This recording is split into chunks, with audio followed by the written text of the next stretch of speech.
Hi guys, I'm back. So I didn't leave any of the scriptures with you on what the Bible said about rebukes. So instead of having to do that whole entire video back, and let me close this door, I decided to just come back on real quick and give you a list. These scriptures strictly talk about rebukes, and what a rebuke means. It's the element who all can give rebukes. We as human give rebukes. God rebukes the element. He's told us to rebuke the element in some cases. The devil gets rebuked. Other people get rebuked. Countries get rebuked. A rebuke is a chastising about something that's done wrong or at the wrong time. It could be right, but at the wrong time. Depending on the severity of whatever the problem is, depends on the severity and the type of rebuke. But the scriptures on rebuke are these. It means to reprove or correct sharply, to smite.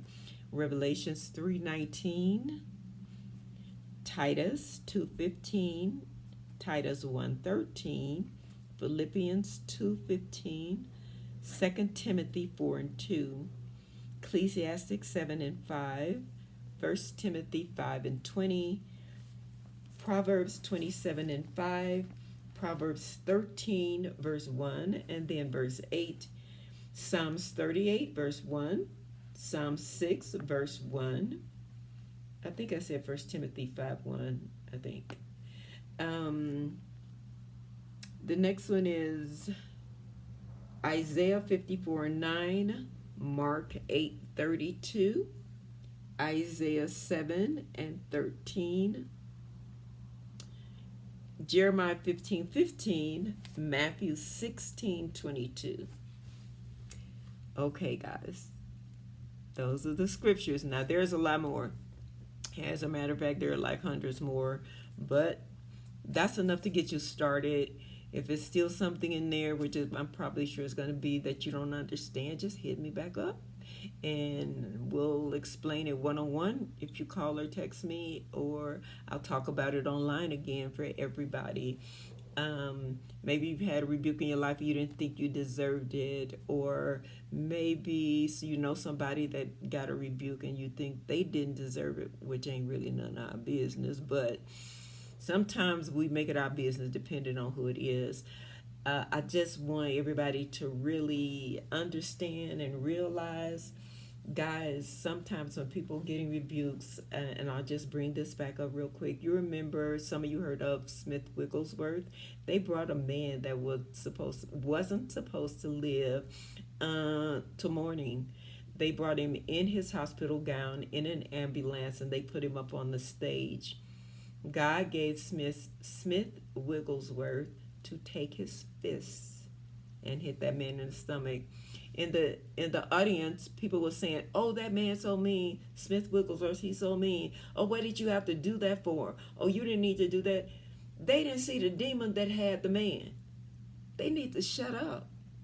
Honestly, it'd be a lot more people living if we would just let God do some things that God was doing. Now, I didn't say everything. Y'all don't repeat that. I didn't say everything people do they ought to be able to get away with. But we're supposed to be saved enough and anointed enough, chosen enough where we know when God working. That's bad when we don't know when God working.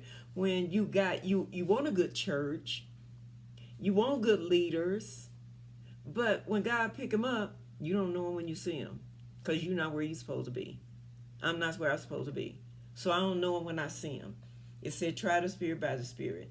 But it did not say go and start rebuking these people. So a lot of times I personally have been in a situation where I literally, y'all looking at me now? I'm telling you, I have been looking at the person, the situation, and the demon that had it, and God telling me, go rebuke the thing. And I'm saying, no, not going to happen, God, not going to happen. But God trying to save the person's life, because this demon had made up his mind. Nobody in the house could see it. No one of his friends could see it. And they coming by praying and reading. But I could see this thing guarding the door. A deaf demon sitting guarding the door with this man. And God open my spiritual eyes so I can see. Well, people will say, no, you don't see it because I don't see it. That's a lie from hell. That's just a lie from hell. You don't know what God is showing somebody. So if it's for somebody's life and to get them loose, y'all, let's just get free. Can't we just get free? Not get along. Can't we just get free?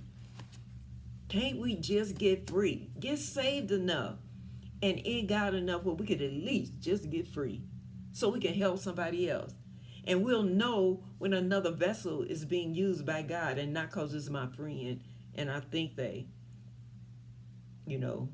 say, because they said they are. No, I need a lifestyle. The Bible said we walk in epistles, not talk in epistles. We're supposed to be known by the way we walk. He didn't say perfect. There's something else I'm going to add to this while I'm at this. Guys, do you know that when God calls a person to do a job, do you know it's just a job title? It's a job title, and it's a job calling. He has a title. That job has certain dimensions to it. He didn't say the man was perfect. He didn't say the woman was perfect. He said that's their job. If you don't believe me, when you go to your job and say you're a doctor, a lawyer, you're a plumber, you work at McDonald's, you work on the street, you're the janitor, whatever. That's your job. That job title didn't make you perfect. It didn't make you perfect. It just means you were trained to do that job and you do it well. That's the same way with God. When he called it, choose a person, he never told you he was making a person perfect. He said he gave the person a job to do and to let them do that job. Now, they can't be in all kind of demonic stuff, casting out demons. That don't work. That's against the Bible. But he didn't say to make him perfect. He said, I gave him a job title. Like that man has a job or that woman over there has a job being a teacher. You may have a job over here being a teacher in me. That teacher, a natural teacher, you're a spiritual teacher. That teacher in natural, she's not going to see what you see in the spirit because I got to show you some stuff. I got to show you some stuff and take you some way. So our job descriptions are different. We need to respect each other's job position, but we're really not going to be ever able to do that until we get first our own self in the place where God can make us know the next vessel, our sister and brother that's being used in the Lord, and not go around and try to tear everybody down because it don't look like what I think it should look like. That's backbiting. That's against the Bible. Then you're going to get yourself in trouble. And every time you talk about somebody like that, what you do is you decrease your anointing. You decrease your own anointing. You take the own anointing, or you take your anointing off your life. I'm not doing it. Not going to happen. So, all right. Bye.